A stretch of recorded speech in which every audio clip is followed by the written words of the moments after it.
السلام علیکم ورحمۃ اللہ وبرکاتہ۔ ناظرین، میں آپ کا میزبان ارشد حسین سید آپ کی خدمت میں حاضر ہوں، آپ کا اپنا پسندیدہ پروگرام 5 منٹ کا مدرسہ لے کر۔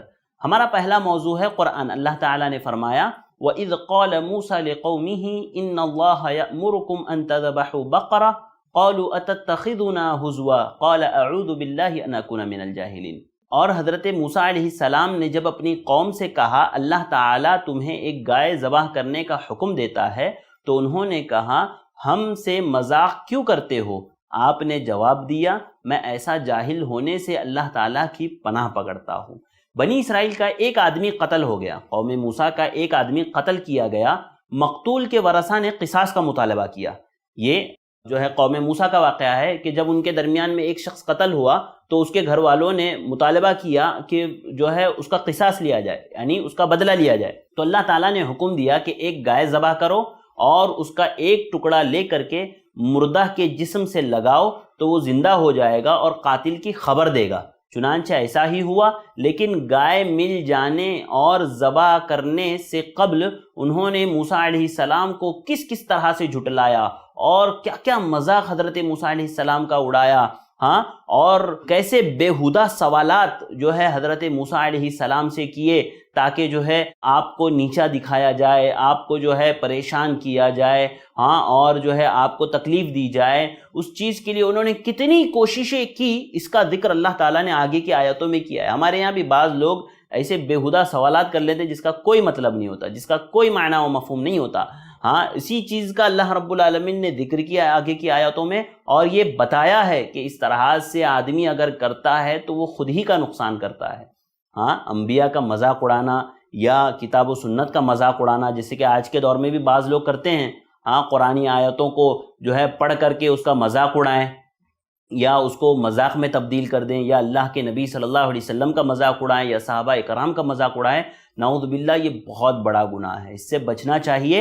انشاءاللہ آگے کی آیتوں میں جو بھی ان لوگوں نے حضرت موسیٰ علیہ السلام کے ساتھ کیا، جس سے اللہ تعالیٰ چاہتا ہے کہ میں اور آپ رکیں، انشاءاللہ ان آیتوں کو پڑھ کر کے ہم اس سے نصیحت حاصل کریں گے کہ اس سے مجھے اور آپ کو کیا سیکھنا چاہیے۔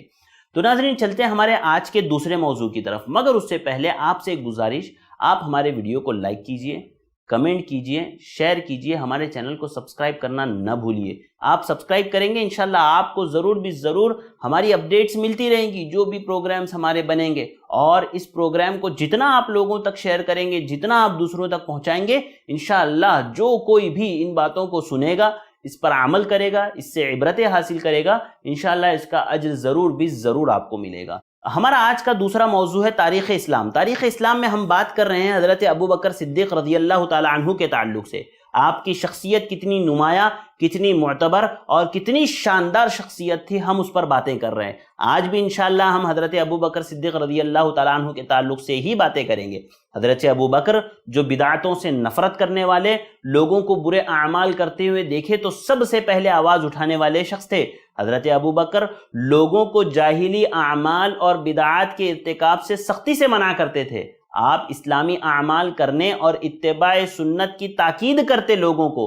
قیس بن ابی حازم سے مروی ہے کہ سیدنا ابوبکر صدیق رضی اللہ تعالی عنہ احمس قبیلے کی زینب نامی ایک خاتون کے پاس پہنچے۔ آپ نے دیکھا کہ وہ بالکل چپ ہے۔ سیدنا ابوبکر صدیق رضی اللہ تعالی عنہ نے فرمایا ما لہا لا تتکلم، ایسے کیا ہوا کہ یہ بات کیوں نہیں کرتی ہے اور خاموشی سے حج کیے جا رہی ہیں؟ وہ حج کر رہی تھی، حضرت ابوبکر اس کے پاس سے گزرے اور آپ نے دیکھا وہ چپ ہے، تو آپ نے پوچھا کیا ہو گیا اس عورت کو، یہ کیوں خاموش ہے، یہ کیوں چپ ہے؟ تو لوگوں نے جواب دیا کہ اس نے خاموشی سے حج کرنے کی نظر مانی ہے، اس نے نظر یہ مانی ہے کہ میں خاموشی سے حج کروں گی۔ آپ نے حکم دیا کہ اپنی خاموشی توڑو، ایسی نظر ماننا جائز نہیں ہے، یہ تو جاہلیت کے کاموں میں سے ہے۔ لہذا اس نے بات چیت شروع کر دی اور پوچھنے لگی کہ آپ کون ہیں؟ حضرت ابوبکر نے کہا کہ میں مہاجروں میں سے ایک آدمی ہوں، مہاجر ہوں۔ اس نے پوچھا کون سے مہاجر؟ آپ نے فرمایا من قریش، قریش کے مہاجروں میں سے۔ پھر اس نے پوچھا قریش کے کس خاندان سے؟ تو آپ نے کہا کہ تم تو سوالوں پہ سوال کیے جا رہی ہو، میں ابوبکر ہوں۔ آپ نے بتا دیا کہ میں ابو بکر ہو۔ یہ حضرت ابو بکر صدیق رضی اللہ تعالیٰ عنہ کی شان تھی، اور آپ نے کس طرح اس عورت کو روکا۔ اور یاد رکھیے حضرت ابو بکر جب کوئی مسئلہ بتاتے نا تو آپ کا منہج یہی ہوتا کہ آپ سب سے پہلے اس کو کتاب اللہ میں ڈھونڈتے، کتاب اللہ میں نہیں ملتا آپ سنت رسول میں اس کو ڈھونڈتے، سنت رسول میں نہیں ملتا تو آپ پھر اس سے اجتہاد کرتے۔ آپ کہتے اجتہد برأیی فإن یکو صوابا فمن اللہ وإن یکو خطأ فمن نفسی، کہ اگر میں نے اجتہاد کیا، اگر یہ اجتہاد میرا صحیح ہے، درست ہے، تو یہ اللہ کی جانب سے ہے، اور اگر یہ میرا اجتہاد غلط ہے تو یہ میری کوتاہی کی جانب سے ہے، یہ میری طرف سے ہے، میں اس پر اللہ رب العالمین سے معافی چاہتا ہوں۔ یہ حضرت ابو بکر صدیق رضی اللہ تعالیٰ عنہ کا تقویٰ تھا، آپ کا زہد تھا، آپ کا اللہ سے ڈر تھا۔